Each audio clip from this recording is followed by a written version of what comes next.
칼로리 별로 안 나가네 그러면서 많이 먹다가 다 먹고 나서 다시 보면 밥 한 공기 반의 칼로리예요. 그래서 반드시 지금 이 순간 마법처럼.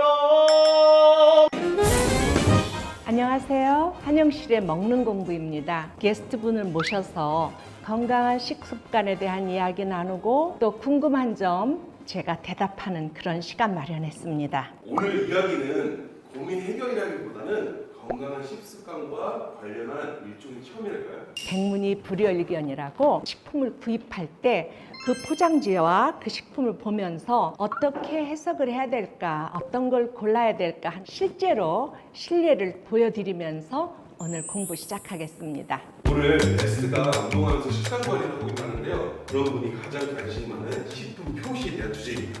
게스트를 모시고 본격적으로 이야기 한번 나눠보시죠. 어서 오세요. 반갑습니다. 네, 자리에 앉으시죠. 네. 오늘 먹는 공부에 나와주셔서 감사합니다. 자기소개 해주시겠어요? 네, 안녕하세요. 저는 뮤지컬로 활동하고 있는 뮤지컬 배우 송정훈입니다. 와우, 뮤지컬 배우. 그러면 한 소절 해주시죠. 짧게 아는 곡으로 한 소절 불러보겠습니다. 지금 이 순간 마법처럼. 너무 짧아요. 자, 너무 짧은 관계로 공연에서 또 뵙도록 하겠습니다. 감사합니다. 네. 제가 알기로는 운동도 하시면서 식사 관리에 굉장히 관심이 많다고 하셨는데요. 어떤 거 궁금하셔서 오셨어요, 오늘? 요즘 많은 사람들이 건강 관리나 운동하는 걸 좋아하는데 저 역시도 주 4회 이상 운동을 하고 있습니다. 네. 그러다 보니까 먹는 것도 함부로 먹지 않고 칼로리나 적정량을 먹으려고 노력하는데 그런 점이 좀 궁금합니다. 얘기만 들어도 굉장히 식사 관리 잘 하실 것 같은데요. 칼로리 말씀하셨는데 식품에서 제일 먼저 보셔야 될 것이 칼로리예요. 즉 열량이거든요. 봉투 이렇게 보면 몇 칼로리 이렇게 써 있잖아요. 그러면은 필요한 칼로리보다 더 많이 드시면 어떻게 될까요? 살이 찌겠죠? 그렇죠. 일단 살이 적게 드시면 좀 더 살이 빠지지 않을까요? 딩동댕 맞았어요. 그러면 제가 하나 여쭤볼게요. 남성의 경우 하루 필요 열량이 어느 정도 될 것 같아요? 제가 알기로는 성인 남자가 2,500에서 2,600으로 알고 있고요. 여성은 이거보다 좀 더 낮은 걸로 알고 있습니다. 거의 정확한데요. 19세에서 49세 남성은 2,400에서 2,600 칼로리, 그리고 여성은 1,900에서 2,100 칼로리입니다. 그런데 이게 50대, 60대, 70대 되면 200, 300 칼로리가 낮아지죠. 왜냐하면 그만큼 활동이 적어지기 때문에 낮아지는데, 물론 이거는 같은 성인 남성의 기준이라 하더라도 본인이 얼마나 활동을 많이 하나 이런 것에 따라서 조금씩 달라질 수는 있었어요. 제가 식품을 사고 뒤에 보면은 칼로리 표시랑 서빙 사이즈라는 게 있는데 그건 어떤 걸 말하는 건가요? 포장지에 보면은 이만한 스낵이나 박스에 보면 거기에 이렇게 서빙 사이즈 해가지고 칼로리하고 그램이 나오거든요. 많은 양이 들었어도 통상 한 번에 요만큼 먹는다 하고 그램수하고 칼로리를 거기다 표시한 거예요. 저 같은 경우도 스낵 같은 거 먹다 보면 거기 30g에 90칼로리라고 써 있어요. 그러면 이거 칼로리 별로 안 나가네 그러면서 정말 많이 먹다가 봉투째 다 먹고 나서 다시 보면 한 봉투에 90g 465칼로리, 밥 한 공기 반의 칼로리예요. 뒤늦게 후회한 적도 많거든요. 그래서 반드시 이 전체 칼로리가 중요한 게 아니라 내가 먹었을 때보다 얼마 더 먹나 하는 그 서빙 사이즈에 대해서도 관심 가지셔야 돼요. 정말 중요한 거네요. 네. 그 다음에 또 확인하시는 게 뭐가 있을까요? 저는 유통기한을 확인해요. 유통기한이 다가온 음식은 좀 피하게 되더라고요. 네, 유통기한 반드시 확인해야 되고요. 그렇지만 그 식품이 유통기한 내에 있으면 괜찮은 거예요. 화장실 안 가나요? 유통기한은 제품의 품질과 안전성이 보장되는 기한을 얘기해요. 유통기한이 지난 식품을 판매하는 것은 금지됐어요. 그러면 그거하고 조금 비슷한데 식품의 소비기한이라는 거 아시나요? 잘 모르는데 유통기한이랑 좀 다른 개념인가요? 그렇죠. 유통기한이라는 것은 그 물건을 팔 수 있는 최종일 정해진 기간을 얘기하는 거고, 소비기한은 우리 이렇게 사면 거기에 냉장 보관, 냉동 보관 써 있잖아요. 정해진 보관 방법으로 보관했을 때 위생적으로 그 식품이 안전한 기간을 얘기해요. 소비기한이 지난 식품은 드시면 안 돼요. 네.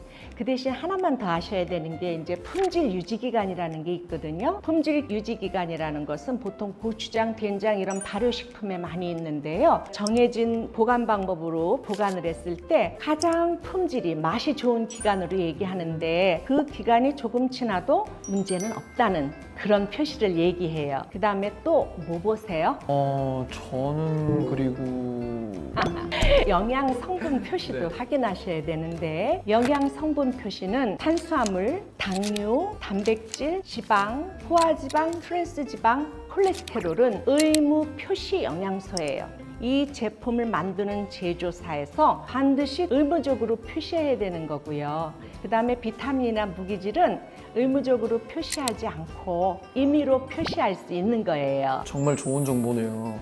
그럼 혹시 그 원재료명은 왜 있는 건가요? 원재료명은 뭘로 이것을 만들었다 하는 중요한 정보죠. 그 식품을 만드는 데 들어간 모든 재료를 반드시 표시하게 되어 있습니다. 그래서 가장 많이 들어간 재료부터 순서대로 거기 적게 되어 있고요.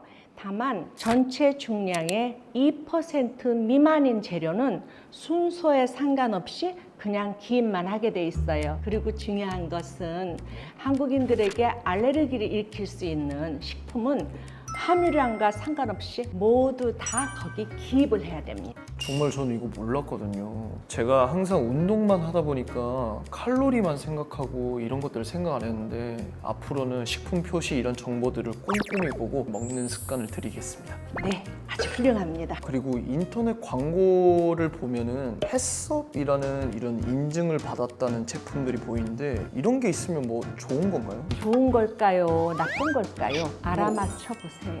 뭐 하나라도 있으면 더 좋은 거지 않을까요? 네, 굉장히 중요한 정보인데요. 햇섭이라는 것은 원재료부터 그 제품을 만들 때 제조 가공 과정, 유통 과정, 보관 과정, 그런 여러 가지 조리 단계를 거쳐서 우리 식탁에 올라오기 전까지의 모든 과정에 있어서 생길 수 있는 위험 요소가 있겠죠. 네. 뭐 균도 있고 미생물도 있고, 네, 그렇죠. 위험 인자들을 분석하고 제거해서 우리한테 위생적이고 안전한 식품이 올 수 있도록 체계적이고 과학적으로 관리하는 인증 제도예요. 정말 좋은 거네요. 혹시 갭이라는 것도 제가 본 적이 있는데, 그거는 어떤 건가요? 갭이라는 것은 농산물 우수 관리 인증 표시예요. 흙이 있죠.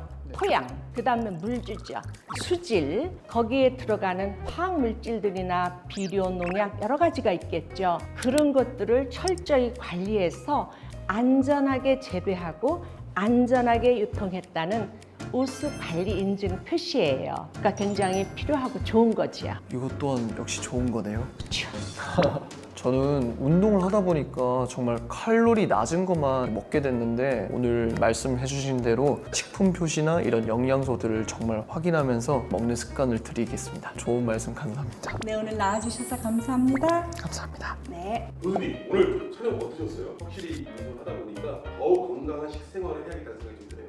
네, 저도 아주 즐거운 시간이었어요. 제가 일방적으로 강의만 하면서 살다가 이렇게 직접 궁금증을 가진 그런 게스트가 나와서 얘기를 하고 서로 소통하는 시간을 가지니까 저 역시 아주 흥미롭고, 또 저도 마음에 이런 걸 내가 더 챙겨야 되겠구나, 그런 것을 한번 생각하게 된 시간이었습니다. 모두 우리 먹는 공부를 통해서 여러분들도 더욱더 건강해지시길 바랍니다. 다음 시간에 뵙겠습니다.